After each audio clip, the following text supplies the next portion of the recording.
Ditipu pinjaman online sampai ratusan juta. Modus penipuan menggunakan pinjaman online masih makan banyak korban. Dan saya telah merangkum beberapa modus penipuan yang telah menipu dan menjebak banyak orang. Toh yang namanya mahasiswa aja bisa terlilit pinjol hingga 650 juta akibat penipuan. Dan bisa aja kamu menjadi salah satu dari korbannya.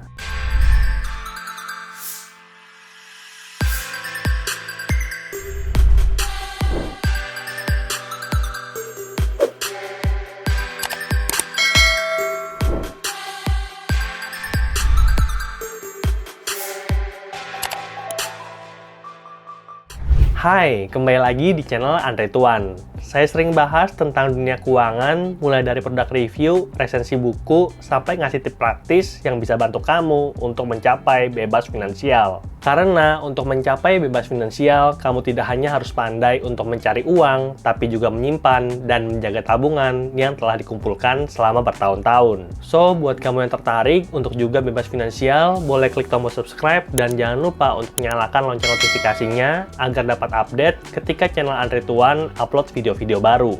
Jadi, ketika seseorang itu mengambil pinjaman online, tentunya kita expect kalau dia sedang membutuhkan. Kita kasih aja contoh satu nama, orang ini adalah Mr. A.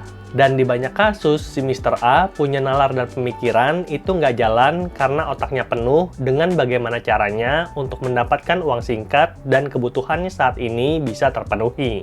Dan ketika berhasil mendapatkan pinjaman, 90% dari pemikirannya selama beberapa bulan ke depan juga mencari akal bagaimana caranya untuk melunasi hutang yang telah dia ambil. Apalagi kalau hutangnya itu bersifat dadakan dan dia tidak punya fondasi keuangan yang bagus. Belum lagi kena mental kalau didatangin debt collector karena terlambat atau gagal bayar.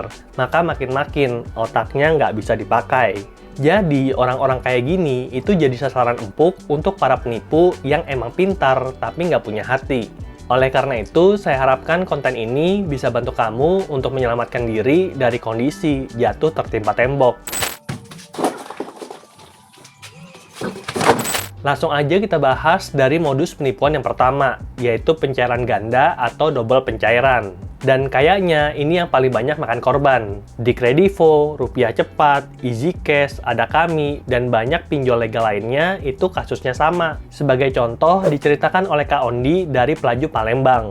Penipuan mengatasnamakan Kredivo tepat setelah saya mengajukan pinjaman. Inti dari modusnya adalah penipu akan menghubungi kamu dan menyebut bahwa aplikasi pinjol telah mencairkan dana double atau 2 kali. Kemudian penipu akan minta kamu untuk mengembalikan dana yang sudah ditransfer agar tidak terjadi yang namanya double penagihan.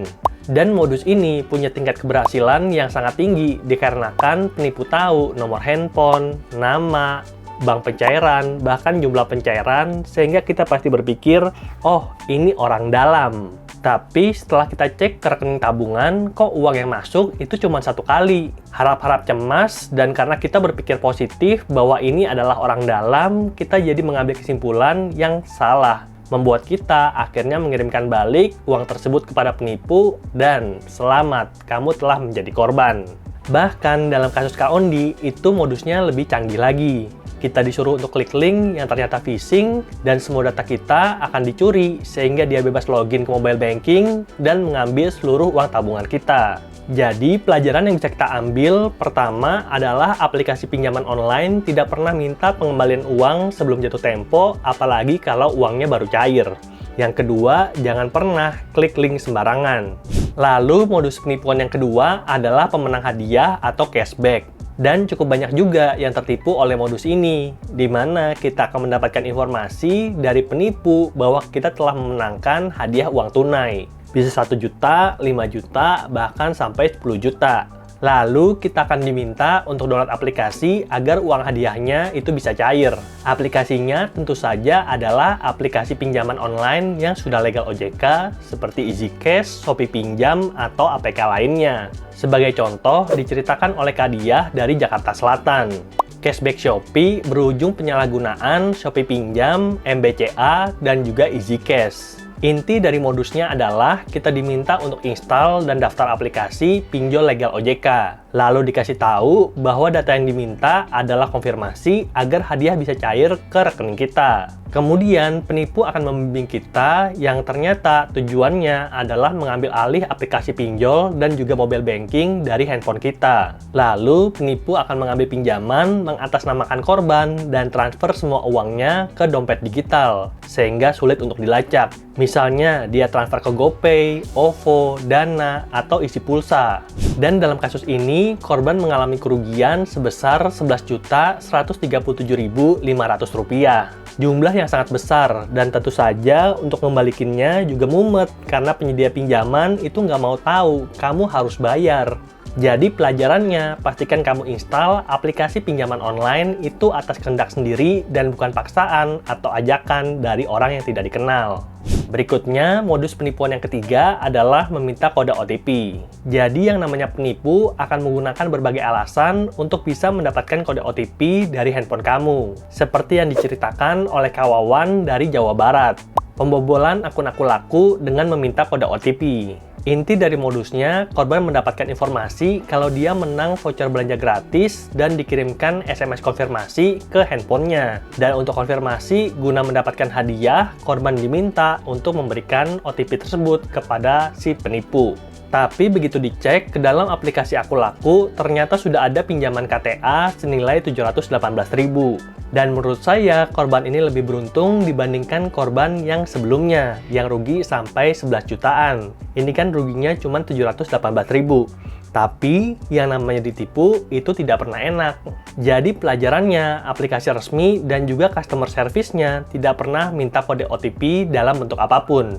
OTP ini sifatnya adalah rahasia dan cuma kamu yang boleh tahu. Jangan pernah memberikan kode OTP kepada siapapun. Kemudian, modus penipuan yang keempat adalah transfer ke nomor rekening di luar aplikasi. Jadi, modusnya itu udah jelas. Kita transfer tidak menggunakan panduan yang ada di aplikasi.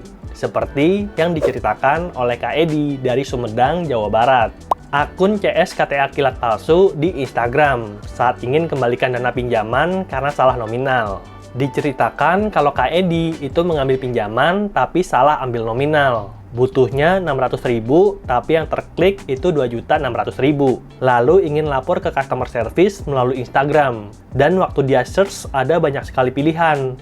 Lalu Kak Edi mengirimkan chat ke salah satu akun dan diminta untuk melanjutkan komunikasi via WhatsApp. Singkat cerita, Kak Edi diminta untuk mengembalikan uang 2.600.000 dan melakukan pencairan kembali. Kita pikir ini make sense gitu ya, tapi ternyata setelah ditransfer baru sadar kalau dia kena tipu, karena setelah itu CS-nya tidak bisa dihubungi lagi. Jadi pelajarannya, kalau kamu mau hubungi yang namanya customer service, langsung aja buka aplikasi pinjaman online yang sedang kamu gunakan. Sebagai contoh, ini saya mau kontak customer service dari aplikasi EasyCash. Di aplikasi sudah jelas tertera kontak dari customer service EasyCash. Kamu tinggal klik aja dan lanjutkan komunikasinya. Lalu modus penipuan terakhir adalah minta biaya administrasi. Mirip dengan modus penipuan yang keempat, tapi secara prinsip itu berbeda. Kalau tadi korban mencari CS tapi nemunya CS gadungan, tapi di modus yang kelima ini CS gadungan yang emang sengaja nyari korban. CS gadungan ini akan menghubungi kamu via WhatsApp, email, atau telepon dan mengatasnamakan salah satu pinjol yang tentunya sudah legal OJK. Lalu mereka akan bertanya, apakah kamu perlu pinjaman atau tidak? Dan apabila kamu perlu pinjaman tapi ditolak terus, CS gadungan akan bilang, siap bantu kamu untuk mencairkan pinjaman. Tapi kamu diharuskan untuk transfer yang namanya biaya admin yang tentunya besarnya juga tidak sedikit, misalnya 500.000. Dan setelah transfer, kita akan terus diperas secara halus. Kamu akan diminta untuk transfer lagi guna menutupi biaya-biaya lain yang tidak jelas, sehingga kalau diakumulatifkan, total kerugian kita bisa mencapai jutaan rupiah. Jadi pelajarannya, memang ada pinjol legal yang potong uang pencairan. Misalnya, kita pinjam 1 juta, tapi cair cuma 900.000. Tapi, yang namanya pinjol legal tidak pernah minta biaya administrasi. Jadi, kita nggak perlu transfer uang berapapun untuk bisa mendapatkan pinjaman. Oke, itulah dia 5 modus penipuan dengan alibi pinjaman online yang legal OJK. Semoga kamu bisa belajar dari cerita ini untuk menghindari kita jadi yang namanya korban penipuan. Saya sudah kasih banyak rekomendasi pinjaman online, ada yang dari bank, multi finance, dan juga ada pinjol fintech yang semuanya tentunya sudah legal OJK. Kamu tinggal bandingkan dan pilih salah satu yang paling sesuai dengan kondisi dan kebutuhan. Link download aplikasi-aplikasi pinjol udah saya taruh di kolom deskripsi. Semoga videonya bermanfaat. Sampai jumpa di video berikutnya. Bye!